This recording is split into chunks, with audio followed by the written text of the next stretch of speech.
Natasha and Her Illegitimate Child in a Muslim Society. A novel by Dr. A. Ahmed. This story is narrated in 2 books. Book 2. Copyrights. All rights are reserved. No part of this book may be reproduced, stored in a retrieval system, or transmitted in any form or by any means without the prior written permission of the author, except by a reviewer who may quote brief passages in a review to be printed in a newspaper, magazine, school journal, or university article.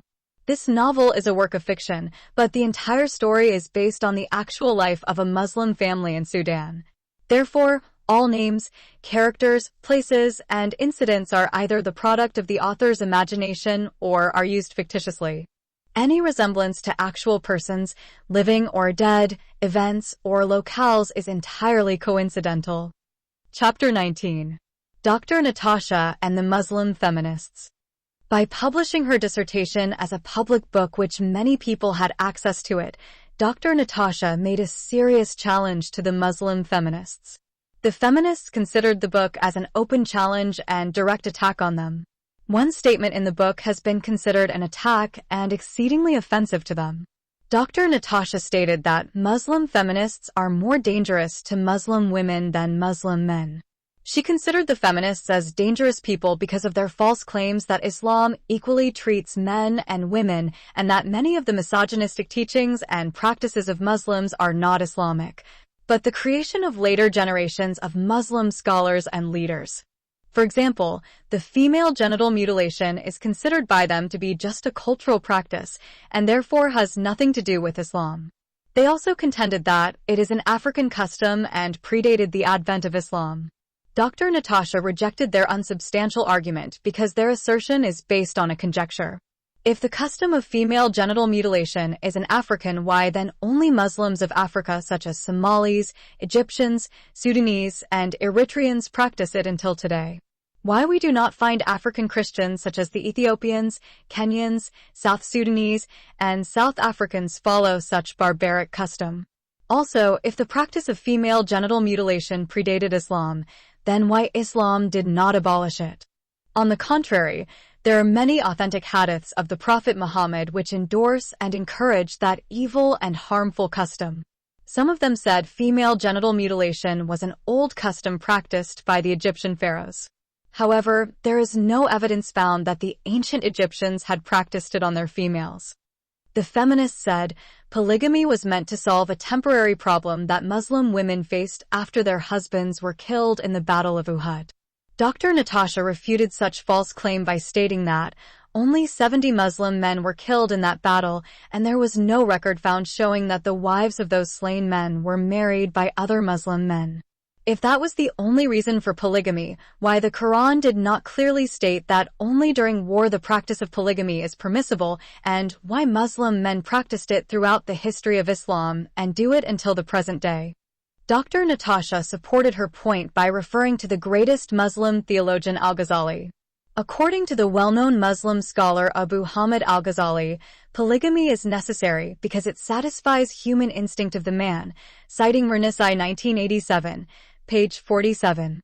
The Moroccan scholar Fatima Mernisi, commenting on the words of al-Ghazali, states that this kind of argument reveals to us Muslim theory of sexuality. For the man burdened with a strong sexual desire and for whom one woman is not enough to guarantee his chastity, chastity for a married person being abstention from zina or fornication, it is recommended that he adds to the first wife, others. The total should not exceed, for wives, quoting Mernisi 1987, page 47. Polygamy in Islam is associated with the belief that women are sources of enjoyment for men. History of Islam revealed that women were used by their male partners for the purpose of entertainment. Examples for this are stories of the Arabian Nights, Kitab al-Aghani of Abi al-Faraj al-Asfahani, the women jari, female pleasure slaves, for the Abbasid caliphs, and the 72 Houris, female creatures in paradise who are supposed to be offered as rewards to male believers. They are described in the Quran as beautiful, eternally virgin, and eternally loving, Mernisi 1988, page 71. The descriptions of the Huri girls in the Quran have a great effect on the relationship between men and women in Islam. Men look at their wives as inferior to the Hurries in beauty, loyalty, and pleasure providing. The Hurry girls are not human beings, but special female creatures that God created for men's enjoyment and pleasure in paradise. The Quran describes the physical and sexual beauties and attraction of those heavenly female creatures in remarkable ways. See Quran, Surah Al-Dukhan 44, verses 51 to 54, Surah Al-Rahman 55, verses 56 to 58, Surah 55, verse 72, and Surah Al-Muzammil 73, verse 33. Wife-beating is mentioned in the Quran, but the feminists argued that the verse could be interpreted in various ways. Feminists argue that this verse does not imply that the husband can beat his wife if she becomes rebellious. They try to find different meanings to the word, adrebahan, beat them, and refer the suitable one to the interpretation of the verse. An example of these efforts can be seen in Asma Parl's book, The Believing Women in Islam. She said the word can be interpreted to mean show good example to your disobedient wife. But these efforts became difficult to accept when we refer the verse to the occasion of its revelation. The above verse was revealed in connection with a woman who complained to Muhammad that her husband slapped her on the face, which was still marked by the slap. At first, the Prophet said to her, "Get even with him," but then added, "Wait until I think about it." Later, the above verse was revealed, after which the Prophet said, "We wanted one thing, but Allah has decided differently, and what Allah wanted is best." Hack and Newton 1996, page 9. In other words, Muhammad wanted to punish the man for slapping his wife, but Allah stopped Muhammad and permitted the men to beat their disobedient women. In another hadith, the beloved wife Aisha said the woman's face became like green cloth due to the powerful beating of her husband. Female child marriage is rejected by feminists also, although there is a verse in Surah Al-Talaq 65, verse 4, endorsing it, and the Prophet practiced with his child bride Aisha. She was 6 when he married her and 9 years old when he had sex with her. In short, the feminists tried to reject every evil practice against the woman as not a true teaching of the Quran and the authentic hadiths of the Prophet Muhammad. Dr. Natasha opposed this kind of argument, and instead, she argued in her dissertation that all those misogynistic teachings are real teachings of Islam and are supported by true verses of the Quran and authentic hadiths of the Prophet Muhammad. She also contended that the feminists' arguments and rejection of the misogynistic message of Islam are only on papers, but no Muslim country has accepted them, and no Muslim woman is liberated through those academic and fruitless arguments. On the contrary, this kind of arguing against the misogynistic teachings of Islam strengthens, covers up, and perpetuates the abuse of Muslim women. According to Dr. Natasha, Muslim females could not be liberated if Muslim countries are allowed to continue following the teachings of the Quran and the Hadiths. Their emancipation could be realized only if Muslim countries are secularized and religion has no strong bearing on social life. Islamic religion should not be taught in public schools, should not regulate the life of women in their houses, should not restrict the movements of women in the streets. Workplaces should be open for both sexes, and there should be an official ban and condemnation on polygamy, child marriage, female genital mutilation, wearing of niqabs, and women should not be forbidden from occupying leading positions in the public and private sectors. Dr. Natasha is fully aware of the obvious fact that such demands might not be realized soon, and no Muslim society would accept and implement them. Instead, those demands might be interpreted by Muslim leaders and men as an open call on banning the religion of Islam itself. For that reason, Dr. Natasha believes that the liberation of Muslim females could not be achieved through Muslim feminists, Muslim women rights activists, or liberal and modernist Muslim thinkers.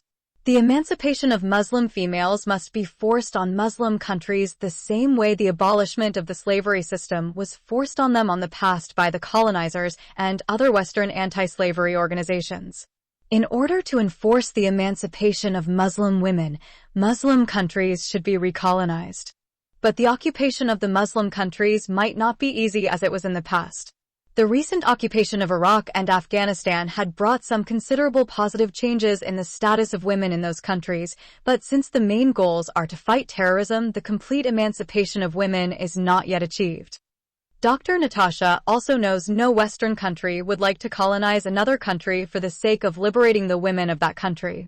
There must be another way to achieve that goal. The media and the internet in our time became the most powerful and effective means of communication and education. Unfortunately, most of the Muslim countries are poor countries, and the women of those lands are not educated. Besides that, the governments of those countries control the media and decide what the people should hear and watch. Nonetheless, the international TV satellite channels and access to the internet became available in most of the Arab and Gulf countries, including Saudi Arabia, Kuwait, Arab Emirates, Bahrain, Oman, Jordan, Syria, Lebanon, Egypt, Sudan, Libya, Tunisia, Algeria, and Morocco. Many Western countries received in the past decades influx of the mass immigration of Muslims through legal and illegal means.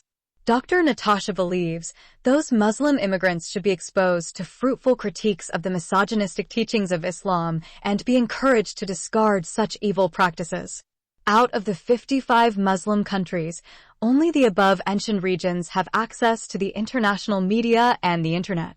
Unfortunately, most of the Asian and African Muslim countries are poor countries, and most of those Muslims have no access to the internet and the international TV satellite channels. Even though Dr. Natasha Shams al-Din believes those Muslims who have access to modern means of social communication must be reached and enlightened and liberated from the evil misogynistic teachings of the Quran and Hadiths. For sure, their mass liberation will influence other inaccessible poor Muslim countries. Chapter 20. Dr. Natasha's debate with an American Muslim feminist professor. To counterattack the views of Dr. Natasha on the feminists, claims some of them have challenged her and invited her for an open debate. Dr. Natasha accepted the challenge and agreed to debate one of the most famous Muslim feminists. She is a professor of Islam in the Department of Religious Studies at Harvard University. The female professor is known as Layla Hassan, and she is originally an Egyptian woman who immigrated as a resettled immigrant to America with her family when she was a 5-year-old child. She did all her schooling and university studies in the States. She is a PhD, postgraduate, and also at present she is a recognized professor at Harvard University. She wrote many books on Muslim women. Some of her books have been used as textbooks in Harvard University and many American, European, and Canadian universities. The theme of the debate is equality versus inequality of men and women in Islam. Professor Layla Hassan would argue for the equality of men and women in Islam, and Dr. Natasha would contend for the lack of equality of women and men in Islam. The debate has been organized by the Department of Islamic Studies at McGill University, Canada. The first debater who has been given a chance to speak happened to be Dr. Natasha Shams al-Din. Dr. Natasha, there is no equality of sexes in Islam. The Quran allows the man to marry 4 women at the same time, while the woman is not allowed to marry more than one husband at a time. Surah Al-Nisa 4, verse 3. Through the same Surah Al-Nisa 4, verse 34, the husband is permitted to beat his disobedient wife and the father to beat his rebellious daughter. There are 3 authentic hadiths of the Prophet Muhammad which endorsed and reinforced the practice of female genital mutilation. There are also many authentic hadiths indicating that the Prophet Muhammad practiced child marriage with his 3rd wife, Aisha bint Abu Bakr, who was 6 years old when he contracted her in marriage and slept with her when she became 9 years old. And the Quran supported the practice in Surah Al-Talaq 65, verse 4. Islam gives the husband full right to divorce his wife for reason or without reason, but the wife cannot divorce her husband. According to the Sharia, when the wife is divorced, the custody of the children automatically goes to the father, and the wife has no right of visitation to her children. Professor Layla, the Quran allows polygamy, but makes treating wives equally an important condition. Additionally, there is another verse that stated very clearly that treating the women equally is impossible, and that means the Quran allows polygamy but discourages its practice because equality is not possible. Besides, our blessed prophet remained 13 years in Mecca with one wife only, Khadijah. After the Battle of Uhud, polygamy was allowed in order to solve the problem of the Muslim widows who lost their husbands in the battle. Nonetheless, the founders of the Islamic schools of Sharia allowed the practice in order to subjugate Muslim women by men and give the men more rights over them. In that way, they went against the egalitarian spirit of the Quran. Wife-beating is allowed by the Quran but described by the Hadith. There is a Hadith that stated that the husband must beat his disobedient wife with a miswak, which means a toothbrush. Also, there is another Hadith which stated that the husband should not hit his wife on her face or break her bones. This kind of beating is just like a father or mother scolding and spanking his rebellious child. Female genital mutilation was practiced before Islam, and today it is practiced mainly by the African and Arab tribes who live by the River Nile. It has nothing to do with Islam, and those hadiths that endorse the practice are the fabrication of later generations of Muslims. Today we do not find all Muslim countries practice it. For example, the Muslims of the Kingdom of Saudi Arabia do not practice female genital mutilation.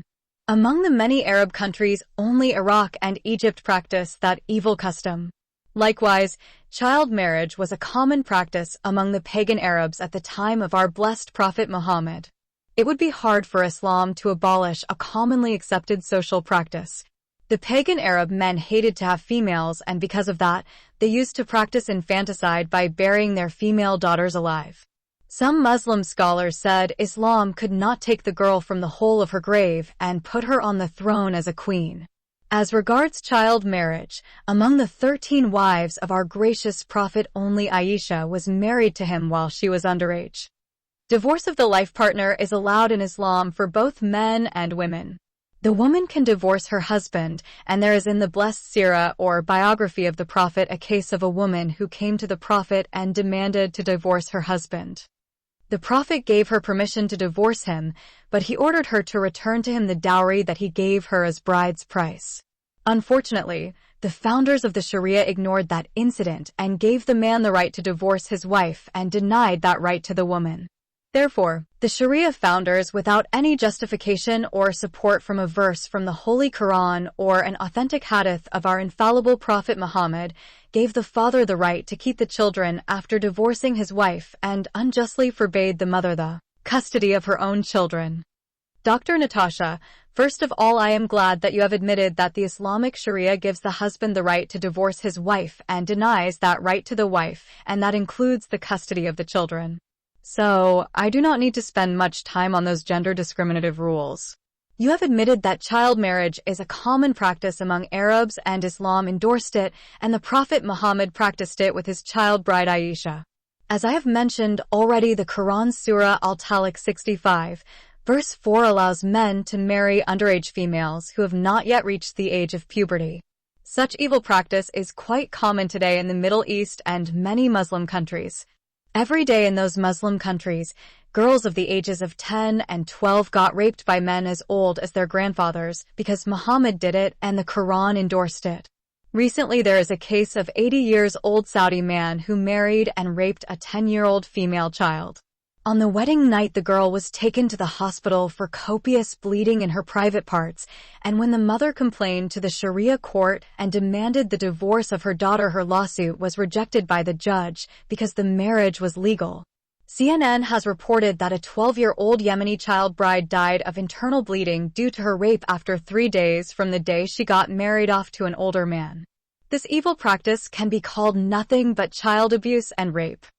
I thought you would condemn it. Instead, you seem to find justification for it in the common practices of the Arabs. You said female genital mutilation is an African and Arab cultural practice and has nothing to do with Islam. Why didn't you say the same thing about child marriage? On which ground have you rejected those 3 authentic hadiths of the Prophet of Islam as fabrication and creation by later generations of Muslim scholars and leaders, even though they are found in the most authentic Islamic books of Sahih al-Bukhari and Sahih Muslim? In order to support your argument for the right of the woman to divorce her husband, you referred to a hadith that is not even mentioned in one of those authentic collections of Sahih al-Bukhari and Sahih Muslim. It seems to me the hadith is acceptable to you if it supports your views and denied by you if it does not. That is not a correct academic way of making a point. You should either say all the hadiths are unreliable sources of the Sunnah of Muhammad because they had been collected over 200 years after the death of the Prophet, or you should follow the founders of the Sharia who accepted 9 collections of the hadiths and accordingly, they formed the Islamic family laws. I want you to tell us what is your criterion for accepting and rejecting a hadith? Your argument against polygamy makes the Quran contradict itself. In one verse it permits polygamy and, in another verse, forbids it. Are you serious when you said the Quran allows practice and forbids it at the same time? Do you believe that the Quran is the word of God?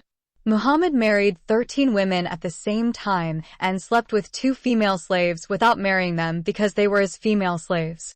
All his 4 caliphs and companions practiced polygamy and married many women and slept with slave females. Suffice it to say, the 4th caliph and the son-in-law of Muhammad married 14 wives and slept with 19 female slaves, and his son Hassan married 200 wives. A well-known companion of the Prophet Muhammad, a man by the name of Abdurrahman ibn Awf, had 90 female slaves with whom he slept without marrying them. Why have you forgotten to talk about the verse of the Quran that allows Muslim men to have sex with the female captives of war without marrying them? I will quote an evil practice that although the companions of the Prophet found it to be immoral and inhumane, still the Quran allowed it.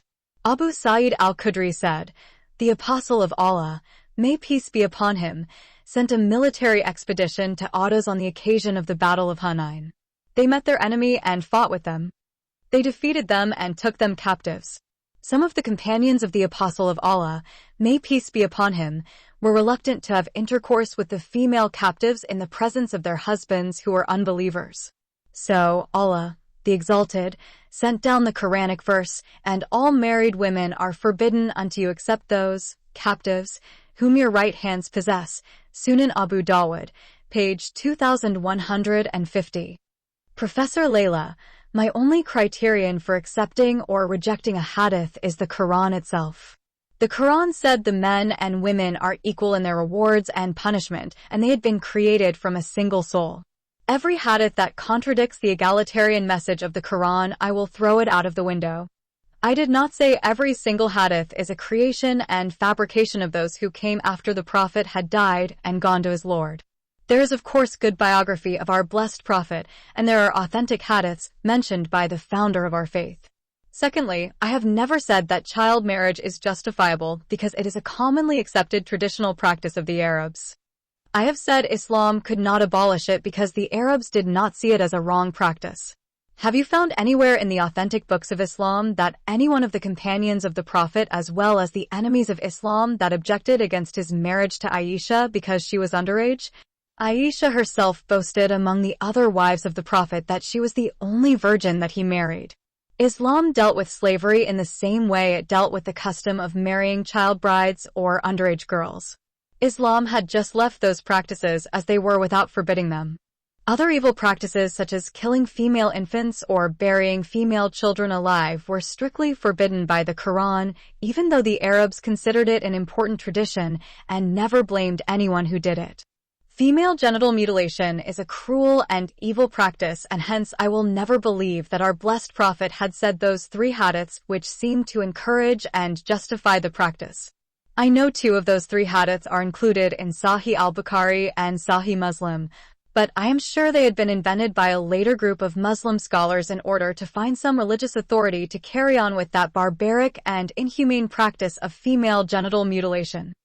Once again, polygamy is allowed by the Quran with the single condition of dealing justly between the many wives, which practically impossible to love 2 women and treat them equally. Our Prophet Muhammad himself refused to allow his son-in-law Ali to marry another woman besides his daughter, Fatima. I know after the death of the Prophet Muhammad, Ali took other women as wives besides Fatima al-Zahra. Our blessed Prophet admitted that he failed to love all his wives equally, and he used to love Aisha more than his other women. I know you are going to pick up this point again and argue that I contradicted myself by saying that the Quran put justice as an important condition for polygamy, but practically even the Prophet failed to meet that condition. Then, the question before us, what is the point of allowing something which no man can fulfill it? My answer to this question is that Allah wanted to teach practically the Prophet and Muslim men that it is better to stick to one wife. The conclusion is that Allah is telling Muslim men indirectly that polygamy is practically impossible and hence don't do it. For that reason, I strongly support Muslim countries like Turkey and Tunisia which outlawed polygamy and prescribed punishment to those men who would break that law and take more than one woman at a time. Dr. Natasha, well, that is wishful thinking, but practically polygamy is very common in Muslim countries. I am surprised that you called Turkey a Muslim country. Everyone knows that Turkey is a secular country, and that is why polygamy, child marriage, and the wearing of the hijab are forbidden by the law. The same thing could be said about Tunisia. But today Turkey is slowly drifting away from its secular foundation that had been established by the founder of modern Turkey, Mustafa Ataturk. I will not be surprised if I hear that Turkey revolted against its secularism and adopted Islamic laws since 95% of its population are Muslims. You could not establish a good argument against polygamy. You have played with those two seemingly contradictory verses of the Quran and jumped to the conclusion that polygamy has indirectly forbidden by Allah. Why Allah did not say it very clearly that the man cannot love or treat justly two women and hence no one should marry more than one wife. The Prophet Muhammad boasted about his polygamy, and there are hadiths that stated that he used to do sex with his 9 wives in one single hour. Regardless, whether any man could do sex with 9 women in an hour, the hadith itself showed the Prophet was praised for doing so. There is another hadith in which the Prophet Muhammad praised his nephew Hassan ibn Ali for his many wives. Hassan was a marriage addict and married 200 women. For that reason, the Prophet said, Hassan is like me in his physical strength of having many wives. His excessive love for women and his abuse to them ultimately hastened his demise. He was poisoned and killed by one of his 200 harems. You have forgotten to refer to the 72 virgins in paradise and the 100 beautiful boys for the enjoyment of the Muslim men. The Quran did not tell us what the Muslim women are going to get when they go to heaven. I guessed Allah knew that all Muslim women would end up into hell. That is why he created those sublime female creatures for the enjoyment of men. The number of those virgins differed from one hadith to the other hadith. One hadith stated 72 and another increased their number to thousands. Al-Mikdam ibn Matakarb said, Allah be well pleased with him. The Messenger of Allah said, upon him blessings and peace, for the Shaheed, or martyr in jihad, shall be coupled with 72 spouses from the maidens of paradise. Reported in Musnad Ahmad and Al-Tirmizi. The Messenger of Allah said, upon him blessings and peace, every man from the people of paradise shall be married off to 4,000 virgins, 8,000 slave girls, and 100 beautiful maidens of paradise. They shall all meet him within every 7 days. They shall say with their exquisite voices, no creature has ever heard the like before. We are the everlasting females. We never grow old. We are the fine women. We never grow sour. We are the ever-pleased women. We never anger. We are the sedentary ones. We never travel away. Blessings to him who is for us, and we are for him. Al-Bihaqi and Al-Bath Walnashar. Al-Tirmizi, Volume 2 states on page 138, every man who enters paradise shall be given 72 virgins, no matter at what age he had died. When he is admitted into paradise, he will become a 30-year-old and shall not age any further. A man in paradise shall be given virility equal to that of 100 men. Al-Tirmizi, Volume 2, pages 35 to 40. A huri or virgin of paradise is the most beautiful young woman with a transparent body. The marrow of her bones is visible like the interior lines of pearls and rubies. She looks like red wine in a white glass. She is of white color and free from the routine physical disabilities of an ordinary woman, such as menstruation, menopause, urinal and awful feces, childbearing, and the related pollution. A huri is a girl of tender age, having large breasts which are round, pointed, and not inclined to dangle. Huris dwell in palaces of splendid surroundings. Young boys in heaven. In Surah Al-Tur 52, verse 24, the Quran promises to supply young diamond sparkling beautiful boys for the male inhabitants of paradise. Some Muslim scholars will argue that these beautiful boys are there to serve wine and food to the pious Muslim men and not for having sex with them. Whatever purpose those beautiful boys are created for, the Quran never said what the Muslim women are going to get in paradise. If at all a woman managed to enter the heaven of those lovely virgins and beautiful boys, how can she compete with such sublime and beautiful female virgins and lovely male creatures? Professor Layla, I am not interested in those verses that speak about the virgins of paradise. I strongly believe that those promises about virgins and boys and rivers of milk and wine are just allegorical. Most of those verses were revealed during the period that the Prophet was living in Mecca with less than 70 Muslim followers. Allah used those allegorical verses to attract the Arab Bedouin to the new religion. When our blessed Prophet moved to Medina and one great number of followers after the two great tribes of Alawaz and Khazraj joined Islam, the Quran became silent about those beautiful virgins of paradise. The simple explanation for that silence is that those virgins never existed, and they are not going to be there in paradise. Likewise, there are many terrifying descriptions of the suffering in the grave by the bald-headed snake and the torturing of the bare-naked women in hellfire. In my opinion, those terrorizing descriptions are meant to scare believers and make them live a righteous life. All religions more or less have the same warnings and promises. I believe since the Quran prescribes the same punishment for men and women when they commit sins and promises the same rewards for male believers and female believers when they do good, then both sexes are going to receive the same treatment in heaven and hell. Regarding your objection to the Muslim fighters having sex with the female captives of war, I can answer that by saying it was a tribal law that the women, children, and wealth of the defeated enemy became a lawful booty for the victorious army. Before Islam came, the Arabs of that region were divided into various warring tribes. They engaged in attacking and robbing each other. It would be impossible for the Prophet Muhammad to change or stop that law of war. If the followers of Islam were not being promised with those earthly temptations of women and robbing the booties of the so-called infidels, they would not have strong incentives to fight and spread the new religion all over Arabia and conquered and occupied in a short period all the regions of the North Africa and reached until Spain in the west and India in the east. The Jews in the Old Testament invaded, conquered, occupied, took female captives, and possessed the wealth of their defeated enemies in the name of their God, Jehovah.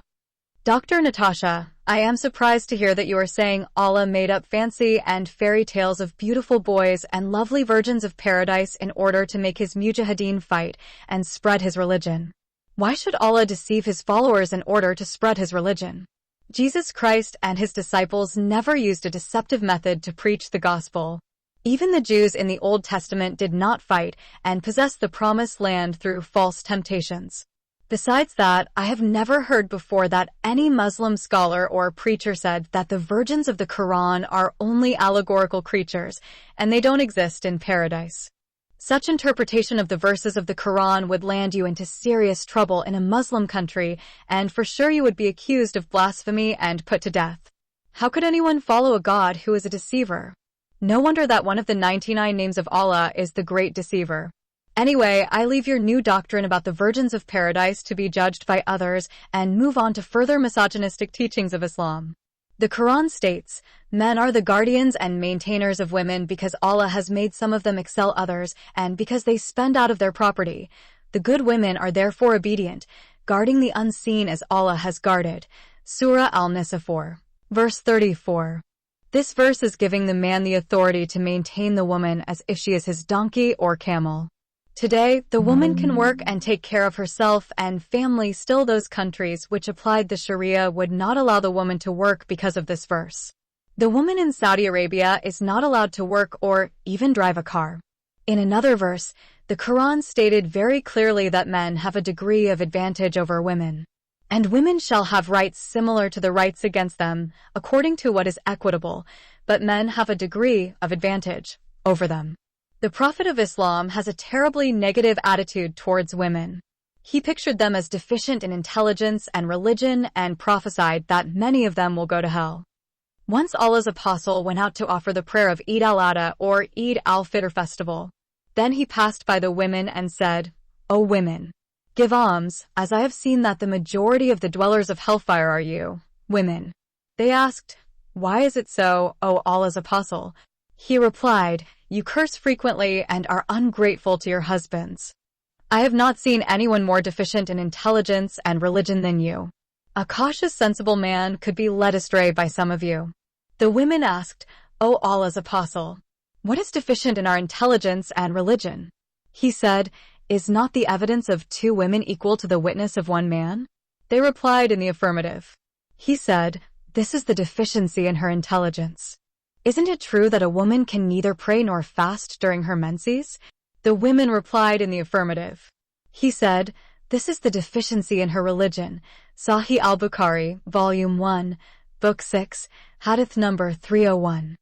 The great Islamic scholar, Fakhr al-Din al-Razi, in his commentary on the Quran al-Tafsir al-Kabir, commenting on this verse in Surah al-Rum 30, verse 21 states, his saying, "Created for you," is a proof that women were created like animals and plants and other useful things, just as the Highest has said he created for you what is on earth, and that necessitates the woman not to be created for worship and carrying the divine commands. No woman ever sent as a prophetess of God because she is deficient in intellect and religion. We say creating the women is one of the grace bestowed upon us men and charging us with divine commands to complete the grace bestowed upon us. Therefore, the women are not commanded as we men are commanded to do. For women are not charged with many commands as we are charged, because the woman is weak, silly. In one sense she is like a child, and no commands are laid upon a child, but for the grace of Allah upon us to be complete. Women had to be frightened so that they may fear the torment of punishment and so follow her husband, and keep away from what is forbidden, otherwise, corruption would be rampant. Professor Layla, hell with Fakhr al-Din al-Razi, and hell with all the fucking Muslim commentators and scholars who reject the egalitarian spirit of the Quran, shouted the Muslim feminist professor. "Will you please allow me to finish my arguments?" said Dr. Natasha Shams al-Din. "Shut up, you dirty bitch. How dare you call Muslim women or animals? Go and shove your stupid arguments in your dirty ass," screamed the extremely outraged feminist Professor Layla Hassan. Her unbelievably and exceedingly angry reaction has forced the organizing committee to stop the hot debate abruptly and disqualify her as an intellectual Muslim female debater and ban her forever from entering the premises of McGill University or any other Canadian university. Chapter 21. The Feminists' Retaliation. As we have already mentioned, the inappropriate response of the Muslim feminist, Professor Layla Hassan terminated the debate halfway and led the Department of Islamic Studies at the University of McGill to disqualify her and ban her permanently from entering the university premises. Professor Layla Hassan has refused to leave the premises until she has been kicked out by the police of Montreal.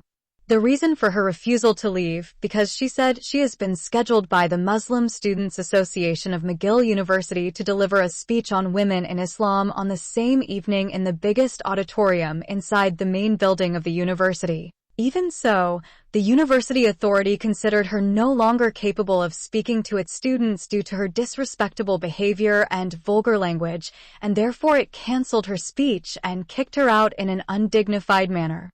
All in all, the outcome of the debate has been considered by many professors and students a huge victory for Dr. Natasha and great disgrace for the Muslim feminists and their female debater. The defeated Professor Layla Hassan has been condemned by other Muslim feminists in the USA as well as in Canada. Due to the number of serious criticisms that she faced in her academic circles, Professor Layla Hassan has been compelled to resign her teaching position at the Department of Religious Studies at Harvard University.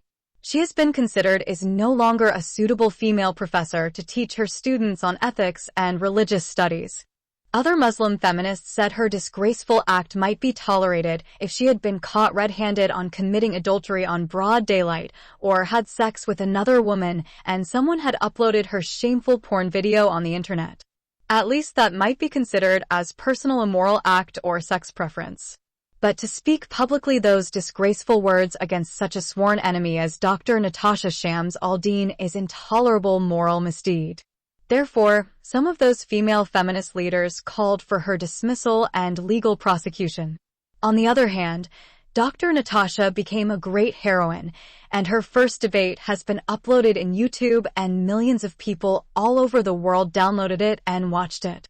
For non-Muslims, the debate exposed the lies of the Muslim feminists as well as other Muslims living in the West and falsely claiming that Muslim women are respected and not oppressed. At any rate, the debate made Dr. Natasha popular among non-Muslims. Many people purchased her dissertation book. A Muslim women group in Toronto tried to repair the huge damage that has been done to the name of Islam due to that crashing defeat and disgraceful debate, and hence challenged their opponent for another debate. Dr. Natasha rejected their invitation because they wanted to debate her on women in Christianity. She understood that their motive is to counterattack Christianity rather than having an honest and useful debate about women in Islam. Yet, another feminist group in Canada requested Dr. Natasha to debate one of their leaders on the topic of women in Islam versus women in Christianity and Judaism. The group is having Muslim and non-Muslim female members. The main female speakers of that group are known for their repeated vicious attacks on Christianity and demeaning the Jews. In a recent interview, one of the top female leaders of the group refused to condemn the Palestinian Hamas as a terrorist group. Dr. Natasha rejected their request when she learned that the group is anti-Semitic, and many of its members are ex-Christians who converted to Islam and known for their hatred towards the Western way of life. When Dr. Natasha refused to debate them, the group began to plot against her dissertation. Some of them are Sudanese women who recently immigrated to Canada. Those women spread some nasty rumors which said that Dr. Natasha lied in her dissertation, and she had fabricated stories about Muslim women in Sudan. Consequently, the group leaders took the rumors seriously and sent a team to Sudan to verify the stories of the abused Muslim women that Dr. Natasha included in her dissertation. The team female members claimed they had traveled to the city of Wad Madani and supposedly had met the rival wives and some female teachers and students in the girls' school where Natasha worked as a volunteer female teacher. According to the findings of the team, none of those accounts had been proved to be true. The team claimed that the women who had been mentioned by names in the dissertation denied anything like that happened to them. They even brought videos showing some Sudanese women denying the claims of Dr. Natasha. Some said they met her and informed her how their fathers treated them with respect, and none of them claimed her husband or father had beaten her.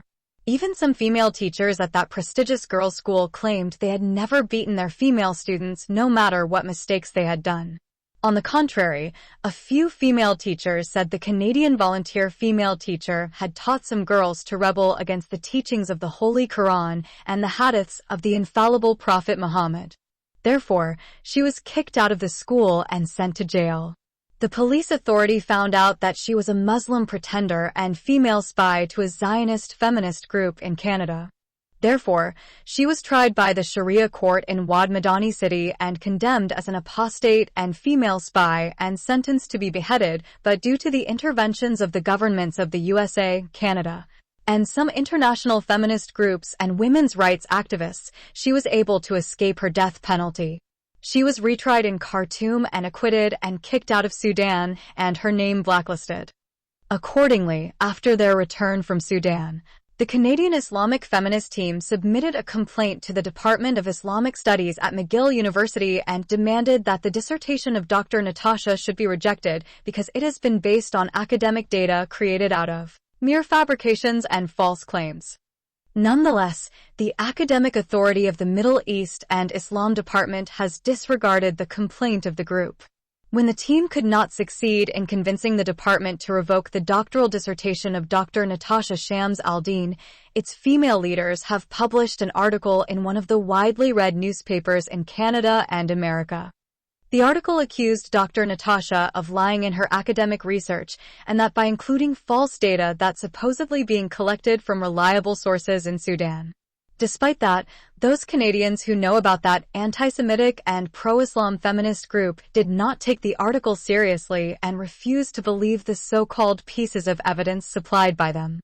During her postgraduate study at McGill University in Montreal City, Dr. Natasha lived for so long away from her two children, her daughter Nadia and her son Sammy. But after completing her dissertation, she decided to be near them. Therefore, as soon as she received her PhD degree, she applied for a teaching position at the Department of Religious Studies at Toronto University. During her years of absence, her 2 children were living with her brother, Wahid, and his Ethiopian wife. Wahid Muhammad Ahmed and Almaz Abraha could not have a child together because the Ethiopian wife is barren. Even so, their married life is wonderful, and the 2 children they are raising together added more happiness to their love union. While she was waiting for the university's decision on her application, Dr. Natasha returned to Toronto and began to live with her brother, 2 children, and her best friend, Almaz Abraha.